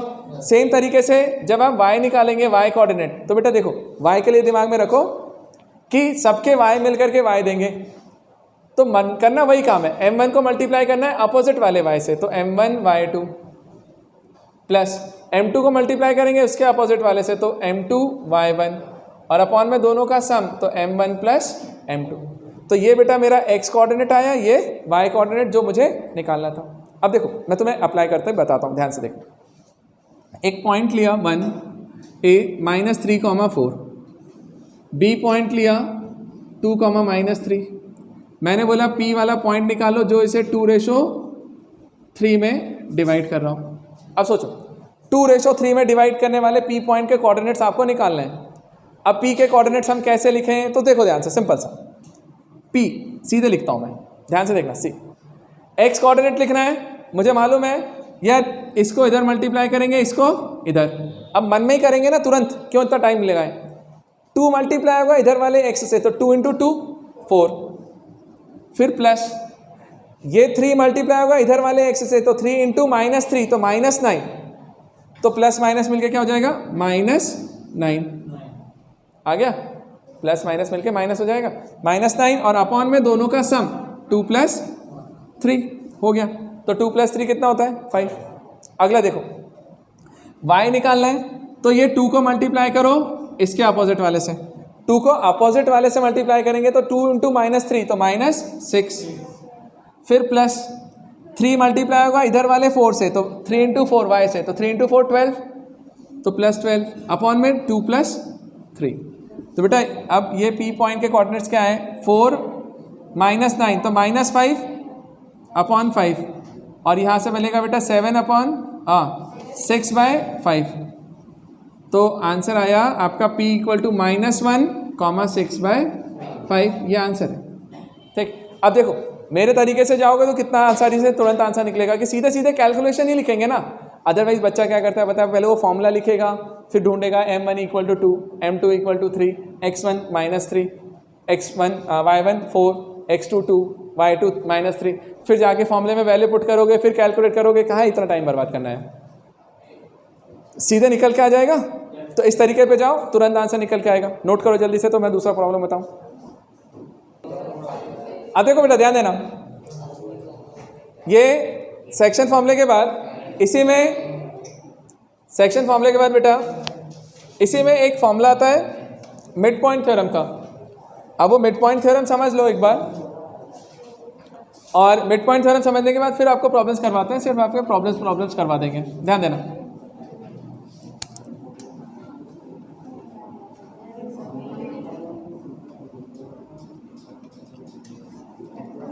बेटा देखिएगा ध्यान से, mid point theorem, mid point theorem का मतलब क्या होता है, ध्यान से समझो, आपको आसानी से आ जाएगा। एक पॉइंट हमें गिवन है a x1, y1, एक दूसरा पॉइंट हमने लिखा b x2, y2। आपसे मैंने ये बोला बेटा इनका मिड पॉइंट का कोऑर्डिनेट निकालिए, मतलब x1 y1 x2 y2 दे करके मैंने बोला मिड पॉइंट बताओ, a और b का मिड पॉइंट बताना है, बस इतना सा काम है और कुछ नहीं। अब ध्यान से सुनो बेटा, मान लीजिए वो मिड पॉइंट m से मैं रिप्रेजेंट करूँ तो आपको m के कोऑर्डिनेट्स बताने हैं। अब सुनो ध्यान से, मुझे एग्जैक्टली रेशो नहीं पता, लेकिन एक चीज़ सुनो मेरी बात, मान लो थोड़ी देर के लिए यदि मैं इसका मिड पॉइंट ढूंढने जाऊं, मिड पॉइंट हम किसको बोलेंगे बेटा, उसको बोलेंगे जो उसको इक्वल सेक्शन में डिवाइड कर रहा हूं। अब ध्यान से, जब हम इक्वल सेक्शन में डिवाइड करने वाला पॉइंट ढूंढने के लिए जाएंगे तो हम लोग क्या बोलते हैं, ध्यान से देखना। मान लो टोटल लेंथ 10 था, मान लो टोटल लेंथ 10 है, तो जो पहला वाला लेंथ आएगा वो कितना आएगा 2.5, 5 आधा ना। अरे टोटल लेंथ यदि 10 है तो पहला वाला कितना आएगा 5, दूसरा वाला भी 5, तो 5/5 रेशो निकाल रहे हैं बेटा m1 m2 का। तो 5/5 का रेशो निकालने जाओगे तो क्या आएगा 1:1। अच्छा मान लो टोटल लेंथ 7 है, टोटल लेंथ 7 है, दो इक्वल पार्ट में डिवाइड करोगे तो एक बनेगा 3.5, तो दूसरा भी बनेगा 3.5, तो रेशो निकालने जाएंगे तो वो रेशो भी 1:1। तो एक चीज ध्यान रखो, कभी भी वो बोले ना प्रॉब्लम में कि इक्वल सेक्शन कर रहे हैं या फिर मिड पॉइंट है, तो इक्वल सेक्शन या मिड पॉइंट का मतलब ही होता है कि रेशो आपको क्या लेना है 1:1। तो बस अब देखो, मैंने बोला मिड पॉइंट निकालना था तो मैंने बोला यार ये 1 होगा, ये भी 1, अब 1:1 का रेशो मैंने लिख दिया। अब देखो इसको अपन समझने की कोशिश करते हैं कि 1:1 लिखा तो अब फॉर्मूला क्या बनेगा। देखो ध्यान से, फॉर्मूला ये है कि हमने बोला, ध्यान देना, आपको निकालना है m, आप उसे मान लो x और y। मैं सीधे लिखता हूँ। अच्छा देखो एक चीज़, इससे भी मत लिखो, आप सीधे लिखो m के कोऑर्डिनेट्स। जो m आएगा मिड पॉइंट कैसे निकालना है तो सेक्शन फॉर्मूला, सेंटर से कट कर रहा है, तो मैं क्या बोलूँगा, ये 1 मल्टीप्लाई होगा इधर साइड, ये मल्टीप्लाई होगा, और जब हम x लिखने जाएंगे तो सिर्फ x की बात करेंगे, y लिखने जाएंगे तो y की बात करेंगे। तो देख बेटा, ये 1 मल्टीप्लाई हुआ इस x1 से, तो हमने लिखा 1 × x1 मतलब x1, फिर प्लस ये 1 मल्टीप्लाई होगा इधर वाले x से, तो वो x2, तो 1 × x2 होता है, और अपॉन में क्या आएगा बेटा m1 प्लस m2 1 प्लस 1। इसी तरीके से दूसरा वाला निकाले जाएंगे तो ये 1 मल्टीप्लाई होगा इधर वाले y से, क्योंकि y कोऑर्डिनेट लिखना है, तो 1 वाला मल्टीप्लाई होगा y1 से, तो y1 ही आएगा 1 इंटू y1। ये 1 मल्टीप्लाई होगा इधर वाले y2 से, तो ये y2 और बीच में प्लस अपॉन में m1 प्लस m2 1 प्लस 1। बेटा फॉर्मूला देखिए m का फॉर्मूला निकला x1 plus x2 by 2 y1 plus y2 by 2। तो ये मेरे लिए m के कोऑर्डिनेट्स निकल के आए कि m का कोऑर्डिनेट निकालना है, तो आप इस तरीके से जाओ और निकाल लो, चलेगा। अब सुनो ध्यान देना, सिंपल सा याद करने का तरीका, कभी भी मिड पॉइंट निकालना हो मतलब एवरेज निकालना है। मिड पॉइंट मतलब एवरेज। एवरेज किसका? दोनों के x का एवरेज, दोनों के y। एवरेज मतलब क्या होता है x1 plus x2 by 2 y1 plus y2 by 2। जैसे मैं तुम्हें एक सिंपल सा क्वेश्चन दूं कि एक दिया मैंने -3, -4, दूसरा दिया b 7, 9, आपसे बोला मिड पॉइंट बताओ, तो मैं सिंपल लिखूंगा m इक्वल टू दोनों का x का एवरेज, तो x1 प्लस x2 बाई 2, फिर y1 प्लस y2 बाई 2। तो बेटा m के कोऑर्डिनेट क्या आएंगे? 7 माइनस 3 मतलब 4 बाई 2 मतलब 2, और 9 माइनस 4 मतलब 5 बाई 2। तो m के कोऑर्डिनेट आपके पास आए सर 2, 5 बाई 2, तो 2, 5 बाई 2 मेरा आंसर है। इस तरीके से जाना है, आपका पॉइंट निकल के आ जाएगा। तो एक सिंपल सा प्रॉब्लम यहाँ से निकलता है कि कभी भी मिड पॉइंट निकालना है तो मिड पॉइंट निकालते समय हम इसी चीज़ का यूज़ करेंगे, चलेगा सबको? ठीक, इसे नोट करिए। तो मैं आपको एक इसमें ट्राई सेक्शन और एक 4 सेक्शन वाला पॉइंट भी बताता हूँ कि वो कैसे निकालता है। बेटा आप देखिए एक प्रॉब्लम देते हैं आपको, वो ट्राई सेक्शन पे बेस्ड, फिर आपको मैं इसमें एक और फॉर्मूला बताऊंगा, ध्यान देना, सुना बेटा, ध्यान देना। मान लीजिए मैंने आपको एक प्रॉब्लम दिया, ध्यान देना, एक पॉइंट लिया A, उसके कोऑर्डिनेट मैंने दिए तुम्हें 2, -3। एक पॉइंट दिया बेटा मैंने यहाँ से B, इसके कोऑर्डिनेट मैंने दिए 3, -4 या 3, 5 ले लो, चलो। आपसे मैंने बोला यार इसके ट्राई सेक्शन वाले पॉइंट निकालो, ट्राई सेक्शन, अच्छा ये एग्जाम में आता है क्वेश्चन, मिल जाएगा आपको। अब इसके ट्राई सेक्शन वाले पॉइंट पूछे मैंने कि ट्राई सेक्शन के पॉइंट्स क्या निकल के आएंगे। तो देखो ध्यान से बेटा समझना एक चीज, ट्राई सेक्शन मतलब इसको 3 इक्वल पार्ट्स में डिवाइड करना है लाइन को। इसको 3 इक्वल पार्ट्स में डिवाइड करेंगे तो एक पॉइंट D आएगा, एक पॉइंट E आएगा, तो 2 पॉइंट्स हमें निकालने पड़ेंगे। और सुनो ध्यान से, जब अपन को ये दोनों पॉइंट्स निकालने के लिए जाना है तो हम क्या करें? मैंने बोला ट्राई सेक्शन है मतलब इक्वल सेक्शन में डिवाइड करेंगे। जैसे मान ले बेटा यदि ये लेंथ 5 है तो ये भी 5, ये भी 5, तो 5:5:5 का रेशो क्या आएगा? 1:1:1। तो कभी भी इक्वल आ जाए तो सबको आप 1:1:1 ले लो। देखो मैंने इसे बोला ये 1, ये भी 1, ये भी 1 आ गया। अब देखो ध्यान से, अपन को निकालना है D और E पॉइंट, तो मैं थोड़ा सा बना के बता देता हूँ, बाकी तुम वहीं से कर सकते हो। क्या आपको D निकालना है ना बेटा, तो इसको जरा एक बार ऐसा ट्रीट करो, कैसा कि ये A के कोऑर्डिनेट्स मैंने लिखा है 2, -3, ये D वाला पॉइंट है, बना दिया, और यहाँ से B के कोऑर्डिनेट्स है 3, 5। अब सुनो बेटा ये वाला रेशो कितना है? 1, और ये दोनों मिला करके कितना था? 1 + 1 2, तो मैंने इसको बोला 1:2 के रेशो में डिवाइड होने वाला पॉइंट होगा हमारा D। अब 1:2 के रेशो में डिवाइड होने वाला पॉइंट यदि है तो हम इसको कैसे निकाल सकते हैं? तो सोचो बेटा, ये 1 मल्टीप्लाई होगा इधर, 2 होगा इधर, सीधे लिखेंगे। अब देखो मैं बार बार तुम्हें लिख के नहीं बताना चाहता कि x और y के टर्म्स में लिखो, अब डायरेक्ट लिखो। हमने D लिखा, D के कोऑर्डिनेट्स क्या होंगे? दोनों के x मिलके x देंगे, दोनों के y मिलके y। बेटा 1 मल्टीप्लाई होगा 3 से, तो 1 × 3 3, 2 मल्टीप्लाई होगा इधर वाले x से, तो 2 × 2 4, अपॉन में दोनों का सम, तो 1 + 2 m1 + m2।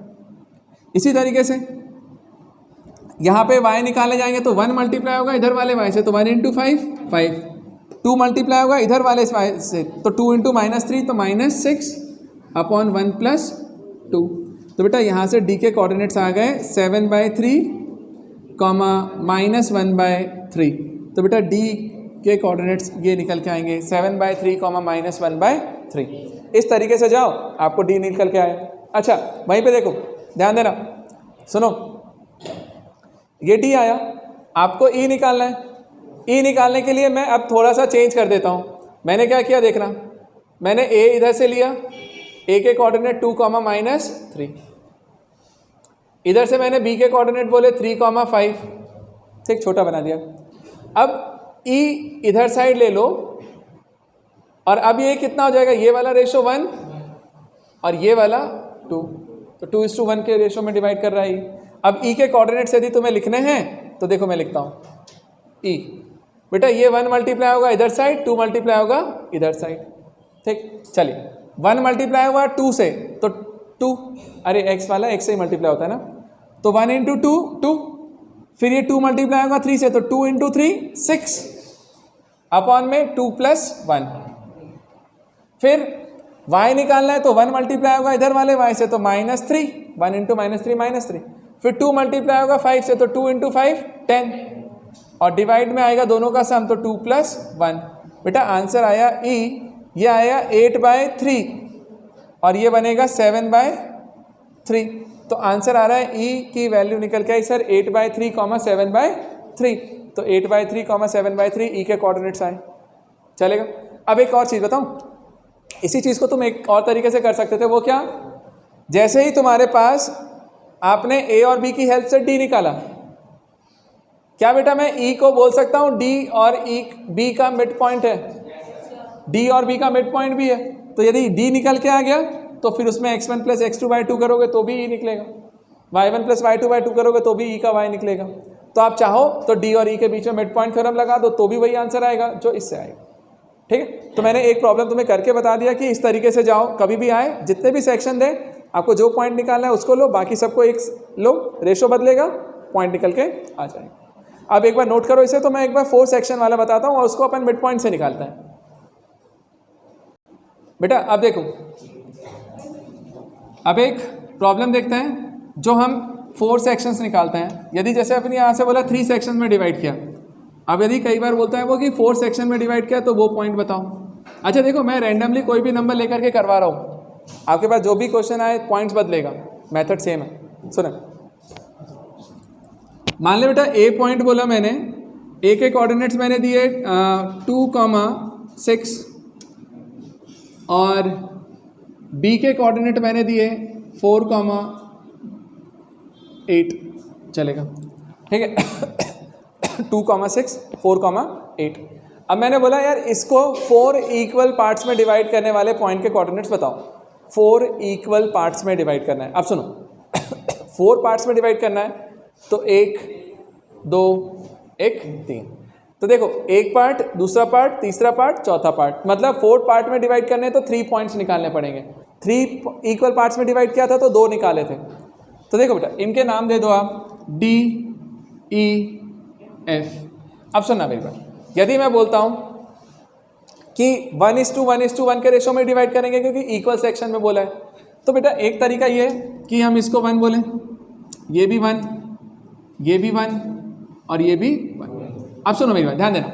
एक तरीका तो ये है कि अपन यदि डी निकालना चाहते हैं तो आप बोलना कि 1:3 के रेशो में डिवाइड कर रहा है।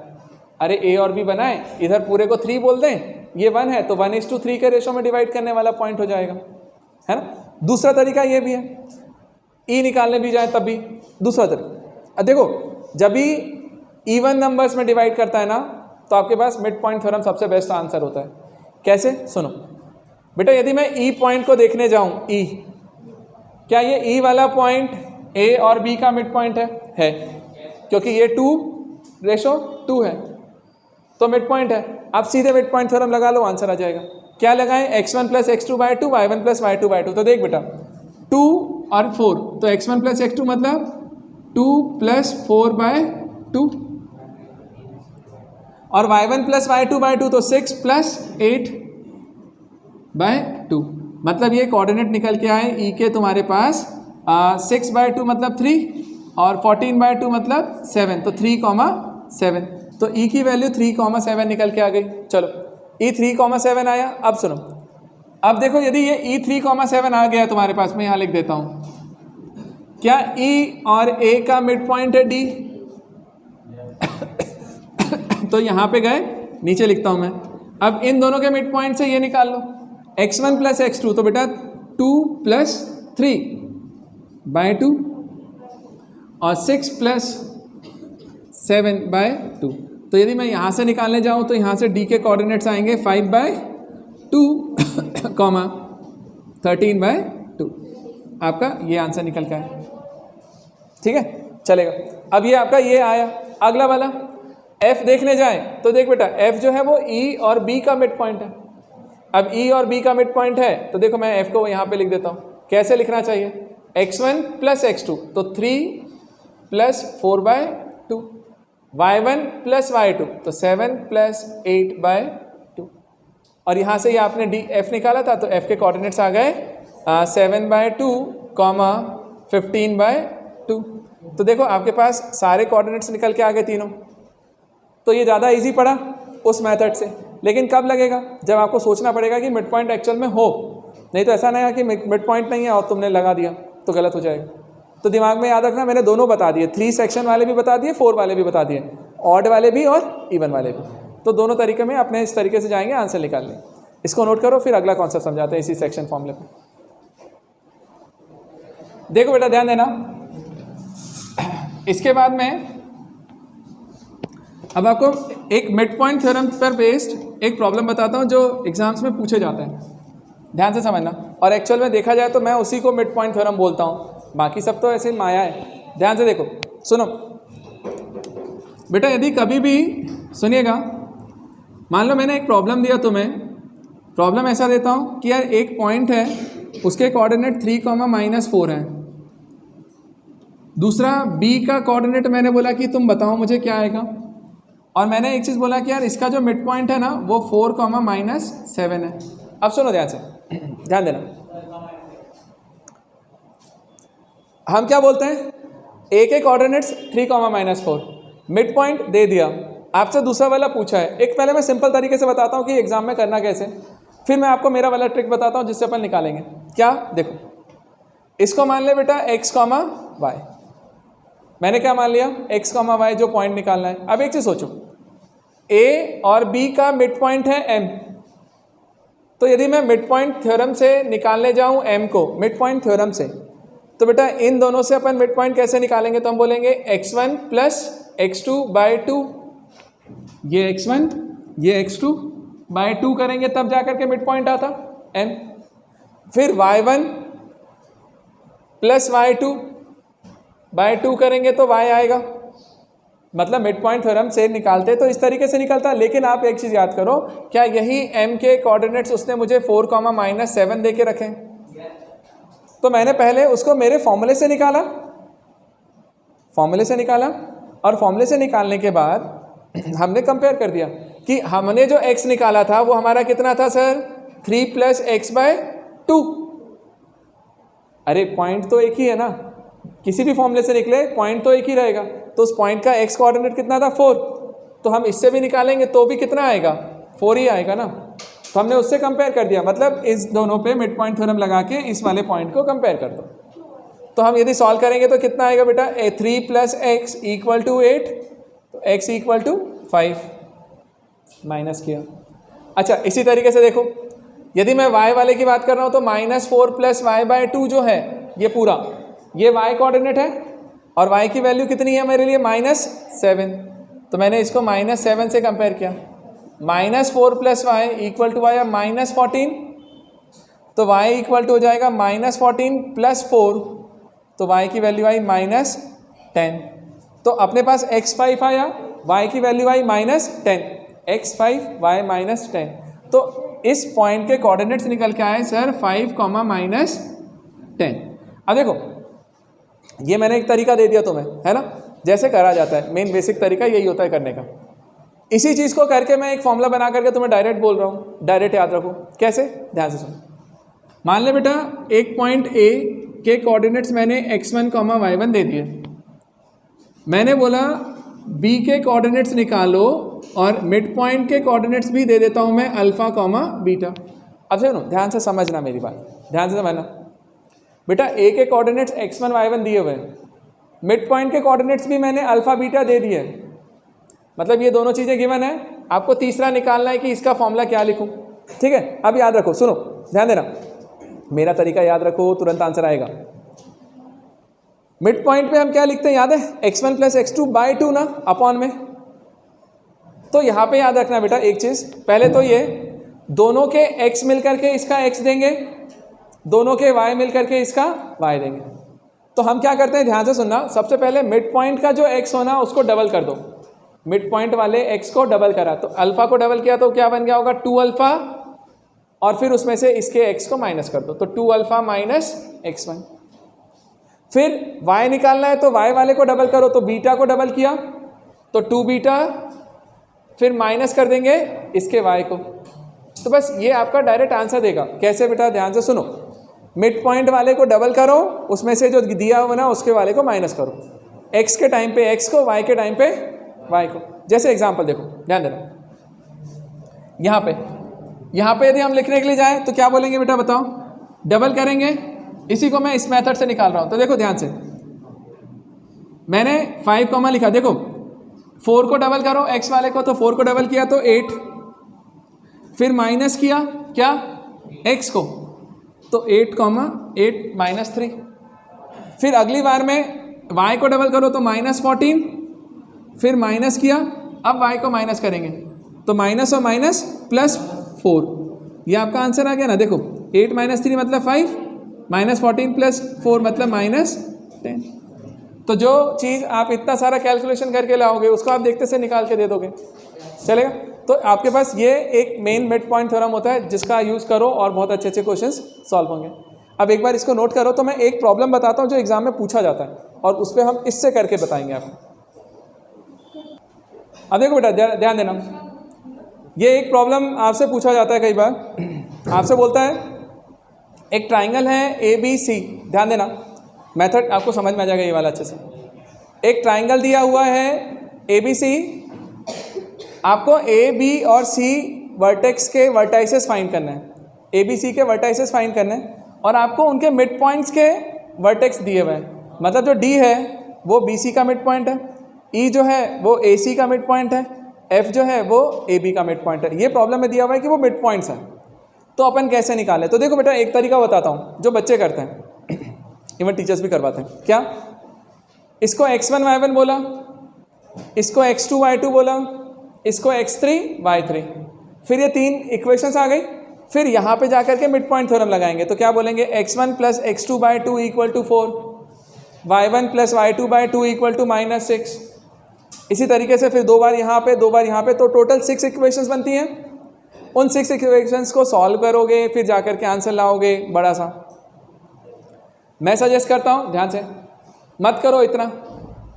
मत करो इतना, हमारा मिड पॉइंट थ्योरम लगाओ, सबसे बेस्ट तरीके से आंसर देगा वो। कैसे, सुनना मेरे तरीके से आना, इस वाले से।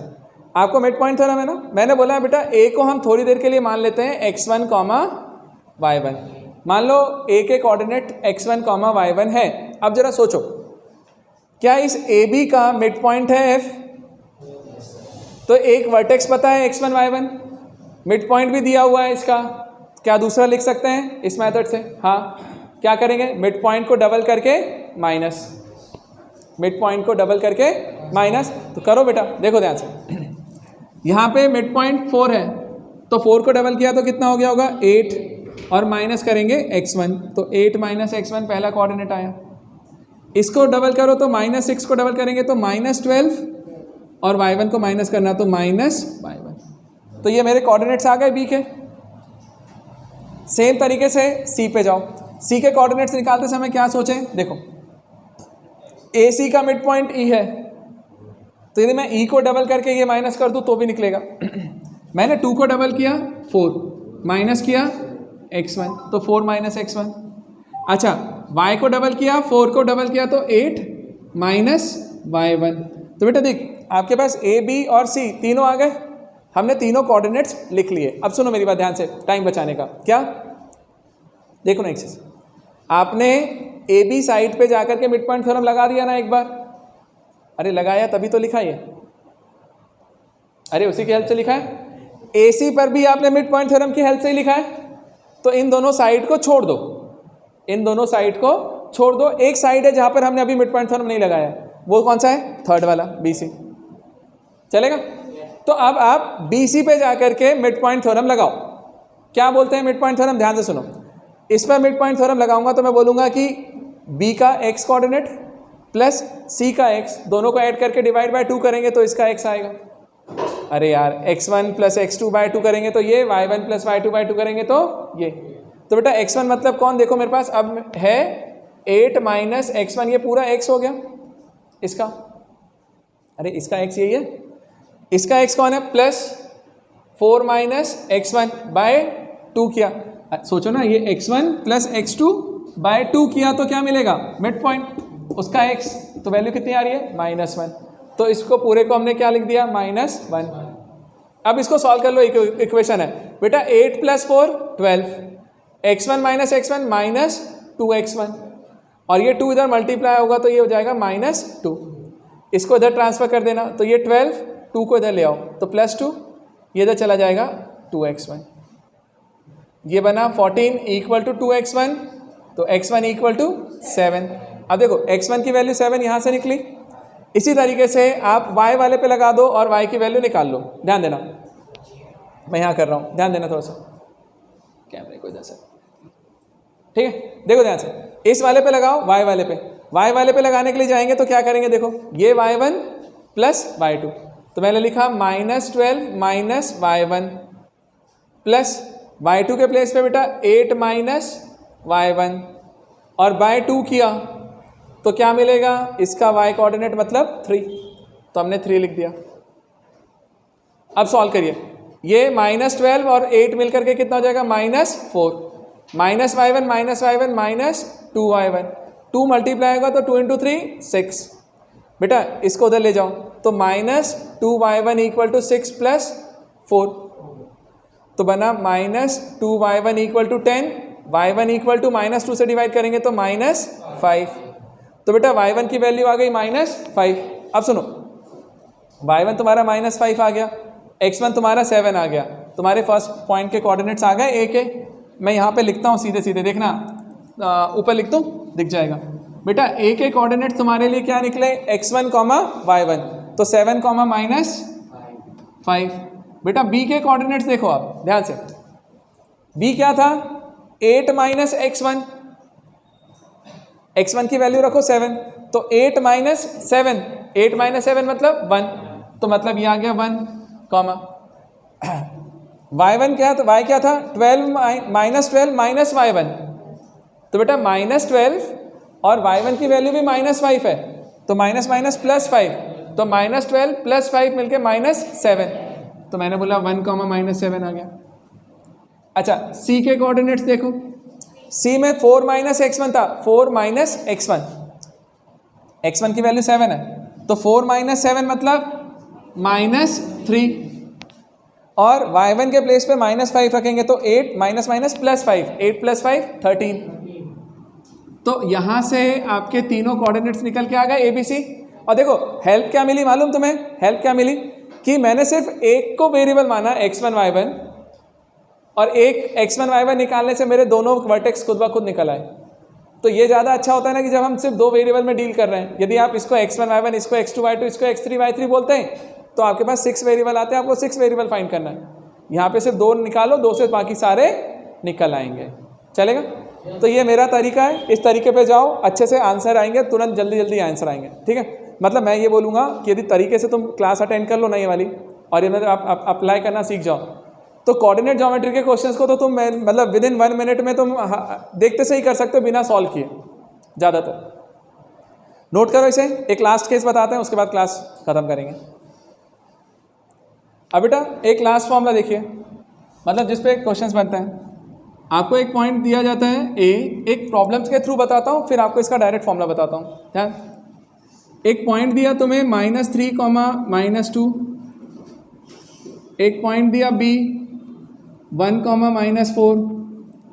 अब सुना ध्यान से, आपको 2 पॉइंट्स दिए जाते हैं, आपसे बोला जाता है सर 2 पॉइंट हैं, उनको ज्वाइन करके हमने एक लाइन सेगमेंट बनाया। ठीक, आपसे बोला जाता है कि इसको कोई एक गिवन लाइन की इक्वेशन दे दी मैंने 2x minus y plus 3 equal to 0। अब वो आपसे ये बोलेगा, ध्यान देना मैं अभी है ना रैंडमली ले रहा हूँ, हो सकता है कि आंसर मेरा वो ना आए जो मैं लाना चाहता हूँ, बट मैं आपको रीज़न समझा दूंगा। देखो ध्यान से, -3, -2 एक पॉइंट है, दूसरा 1, -4 है। आपसे पूछा जाता है कि ये वाली line 2x minus y plus 3 इस लाइन सेगमेंट AB को किस रेशो में डिवाइड करेगी, किस रेशो में डिवाइड करेगी। तो बेटा आप हमेशा याद रखिएगा, जब भी ऐसे वाले क्वेश्चन आए ना, रेशो मानना हो तो आप M1 M2 मत मानो, आप क्या मानो अभी K/1, K/1 हम अभी लेकर के चल रहे हैं। मैंने क्लास में पहले समझाया है बट अभी नहीं समझाऊंगा, नहीं तो टाइम लग जाएगा। आप डायरेक्ट याद रखो, क्या आपने A और B लिया तो हमने बोला मान लीजिए ये जो लाइन है वो इसे K/1 में डिवाइड कर रही है, K/1। अब देखो इसका जो पॉइंट ऑफ इंटरसेक्शन है ना K/1 का, उसको हमने क्या नाम दे दिया, P हमने पॉइंट बोला। अब देखो सबसे पहला फंडा क्या है, आपको निकालना है K/1 की वैल्यू निकालने की, K/1 कितना आ रहा है, जो आएगा वो मेरा आंसर। तरीका क्या है, ध्यान से, सबसे पहले है ना सेक्शन फॉर्मूला लगा करके आप इस P पॉइंट को फाइंड करो कि P क्या आएगा। कैसे, देखो K मल्टीप्लाई होगा अपोजिट में, 1 मल्टीप्लाई होगा इधर, सीधे सीधे सेक्शन फॉर्मूला लगाओ। मैंने लिखा K मल्टीप्लाई होगा 1 से तो क्या बनेगा K, 1 मल्टीप्लाई होगा -3 से तो K -3 upon M1 plus M2 वाला तो K+1। ये x कोऑर्डिनेट आया P का। y कोऑर्डिनेट देखो, y क्या आएगा सर, k है तो k को y में मल्टीप्लाई किया तो -4k, और 1 को मल्टीप्लाई करो इधर वाले से तो -2, और अपॉन में क्या आएगा K+1। आपने x और y की वैल्यू निकाल ली P पॉइंट के लिए। अब P के कोऑर्डिनेट्स मेरे पास x y निकल के आ गए बेटा। अब सुनो, जैसे ही P के कोऑर्डिनेट्स निकल के आए, अब क्या करो, एक चीज सोचना, एक आपने पहले से भी पढ़ के रखा है, अभी सुन के रखिए कि कभी भी कोई पॉइंट यदि लाइन के ऊपर होता है या किसी भी लाइन के ऊपर है कोई पॉइंट, तो वो उसकी इक्वेशन को सेटिस्फाई करता है। और हम लोग ये देखते हैं कि ये जो लाइन है ना 2x माइनस वाई प्लस 3, इसी के ऊपर P पॉइंट है, इसी लाइन पर है, तो लाइन की इक्वेशन को सेटिस्फाई करेगा। अब बात आती है सर सेटिस्फाई करने का मतलब क्या है, यहाँ पे सेटिस्फाई करने का मतलब है कि ये वाला पॉइंट इस लाइन में रख दो तो LHS और RHS सेम आएंगे।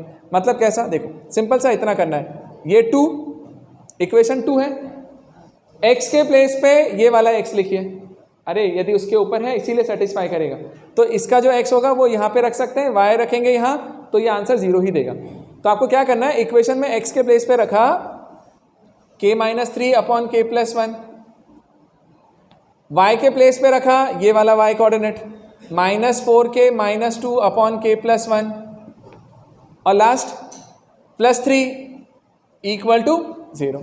तो बस आपने जो P पॉइंट निकाले ना उसके x और y को इस लाइन की इक्वेशन में रख दो। अब इसको सॉल्व करने का तरीका देखो, LCM ले लेते हैं।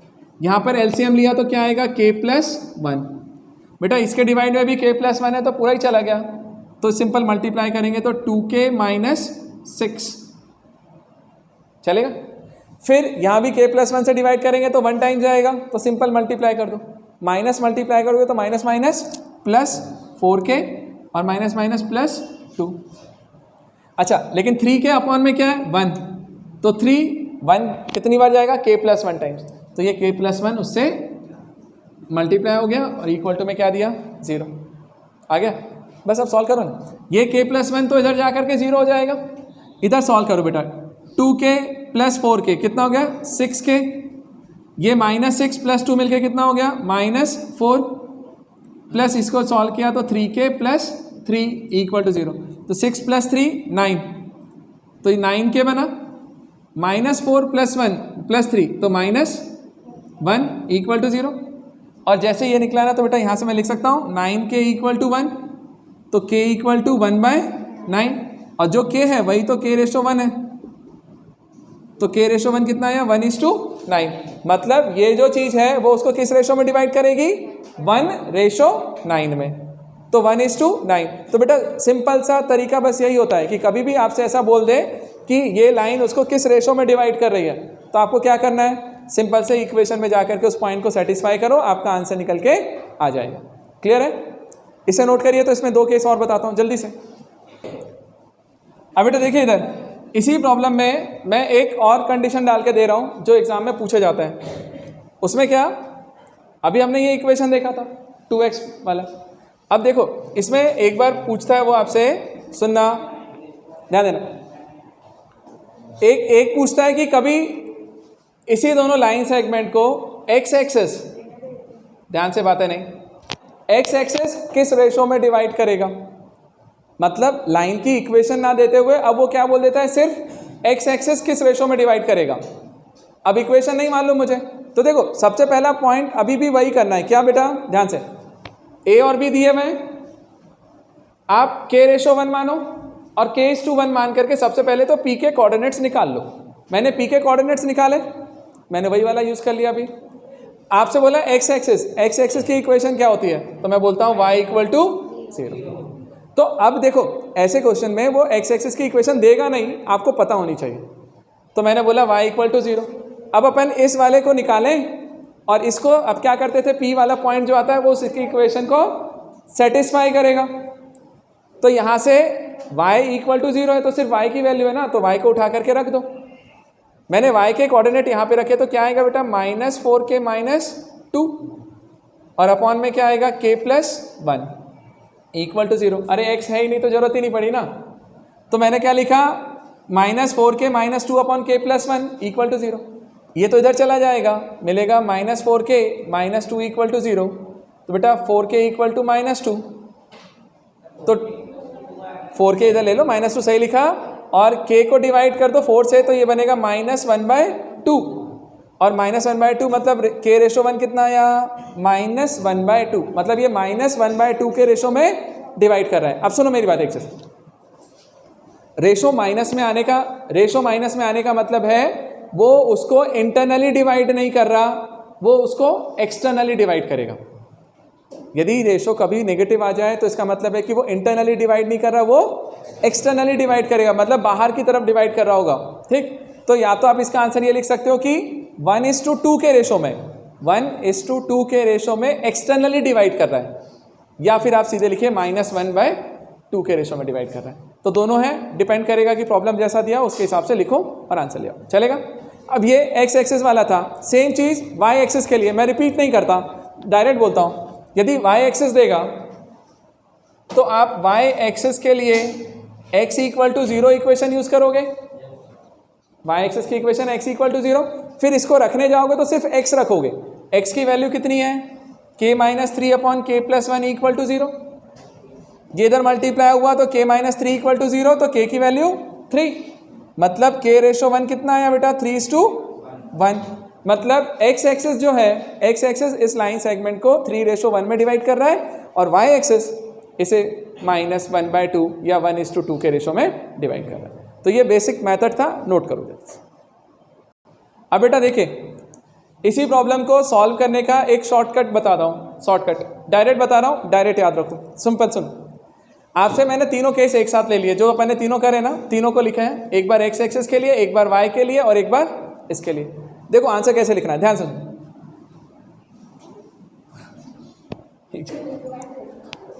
देखना बेटा, करना क्या है, आपको दोनों पॉइंट्स दिए, पूछा किस रेशो में डिवाइड करेगा, एक बार x एक्सिस, एक बार y एक्सिस, एक बार ये लाइन।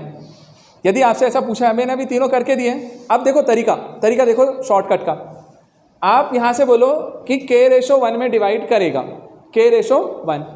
बेटा इसका डायरेक्ट आंसर हम लिखेंगे ऐसा, देखो ध्यान से, k/1 की वैल्यू होगी माइनस, ध्यान से देखो डायरेक्ट ट्रिक, माइनस लगाओ और मैं पहले वाले केस में निकाल रहा हूँ x एक्सिस के लिए। बेटा x एक्सिस की इक्वेशन क्या होती थी, तो y = 0। अब सुनो सुनो सुनो, करना क्या, जो जहाँ से आपने k लिया, जैसे मैंने a से k लिया ना, तो ये मेरा x1 y1 और ये मेरा x2 y2। तो एक चीज, जहाँ से आप k ले रहे हो ना, पहले उस पॉइंट को इक्वेशन में सेटिस्फाई करो। इक्वेशन में सेटिस्फाई मतलब -3x है, -2y है, तो जहाँ जहाँ x लिखा रहेगा वहाँ पे -3 लिख देना, जहाँ y लिखा होगा -2। तो देख, पहले वाले केस के लिए आंसर निकाल रहा हूँ तो सिर्फ इक्वेशन ही y = 0 है, तो y के प्लेस पे सिर्फ y कोऑर्डिनेट कितना आएगा, -2। अरे सिर्फ इसको सेटिस्फाई करवाया, -2। फिर अपॉन में अब दूसरे वाले कोऑर्डिनेट को भी उसमें सेटिस्फाई करवाओ, x तो है नहीं, x तो है नहीं, y की वैल्यू कितनी है -4, तो मैंने लिखा -4। सॉल्व कर लो, कैंसिल हो गया, ये -1/2, वही रेशो निकल के आया जो तुमने निकाला अभी। ठीक, दूसरे में देखो, सेकेंड y एक्सिस वाले में, ये फर्स्ट का केस था, सेकेंड देखो, y एक्सिस की इक्वेशन है x = 0। फिर से मैंने बोला k/1 निकालना था, equal to minus sign, minus. अब क्या करूंगा, जहां से k लिया उसको पहले इसमें सेटिस्फाई करवाओ, तो सिर्फ x है तो -3 है, तो सिर्फ -3 अपॉन, और यहाँ पे दूसरे वाले को सेटिस्फाई करवाओ अब, तो इसमें x कितना है 1, तो 1 को लिख दिया, तो आंसर आया देखो 3/1, वही आंसर है जो तुम्हारा था। एंड लास्ट थर्ड वाले में k/1 equal to minus sign, देखो माइनस हमेशा अपनी तरफ से लगाना ही लगाना। अब इस पॉइंट को इसमें सेटिस्फाई करवाओ, रखो जरा, x के प्लेस पे -3 रखोगे तो 2 × -3 -6, अरे पूरी इक्वेशन में लिखना है। अब यहाँ पे x भी आ गया तो x भी रखना पड़ेगा, तो 2 × -3 -6, फिर y के प्लेस पे -2 रखोगे तो देखो माइनस, y भी -2 है तो माइनस माइनस +2, तो ये +2 हो गया, और लास्ट में क्या था 3, ये रख दिया, चलेगा। मतलब इस पॉइंट को इसमें सेटिस्फाई करवाया, अपॉन में दूसरे वाले पॉइंट को, इसको रखो, ये कितना आएगा बोलो 1, x के प्लेस पे 1 रखेंगे तो 2, y के प्लेस पे -4 है तो माइनस माइनस +4 +3, सॉल्व करिए, माइनस बेटा 5 -6 तो -1, और 5 + 4 9, सॉल्व करेंगे तो 1:9, तो 1:9 वही आंसर आया जो तुम अभी इस मेथड से निकाल के लाए। तो इस मेथड पे जाओ, तुरंत ऑब्जेक्टिव के आंसर्स निकल के आएंगे, आपका काम हो जाएगा, चलेगा। अब ये बेटा पूरा चैप्टर आप करके रखिए, ठीक है। अच्छा, इस चैप्टर को मैं अपलोड करके आपको जो दूंगा ना, उसे मैं एक टेलीग्राम के लिंक भी दूंगा, जो लोग ऐड नहीं हो ऐड हो जाना, वहाँ पर मैं तुमको पूरी एक एक्सरसाइज देने वाला हूँ प्रैक्टिस के लिए, ठीक। तो आप इसको कवर करो, NCERT के हिसाब से अभी सिर्फ इतने ही टॉपिक्स आपके थे, ठीक। तो ये अपना एक दिन में पूरा चैप्टर कंप्लीट हुआ, चलें, ठीक।